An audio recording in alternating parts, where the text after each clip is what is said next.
बोट हे आहेत. 3 बोट आहे महादेवाला भस्म लावायचे. सुजी सांगताय 3. हे 3 आहेत का?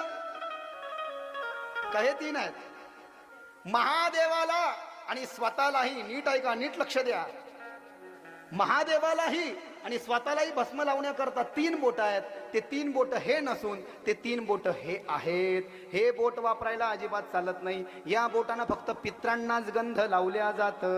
वर्ष श्राद्धाच्या दिवशी, 10व्याच्या दिवशी, मावशी 13व्याच्या दिवशी, बर का मावशी, पित्राच्या दिवशी पिंडस्थ पितराहा चंदनम स्वदाहा. आणि मग पित्राचं बोट महादेवाला भस्माला कसं काय घेता तुम्ही? या बोटानं समोरच्याला गंध लावायचं. उदाहरणार्थ मला यांना गंध लावायचं, मी या बोटानं लावणार. पित्रांना या बोटाने गंध लावायचं, स्वतःला या बोटानं गंध लावायचं स्वतःला.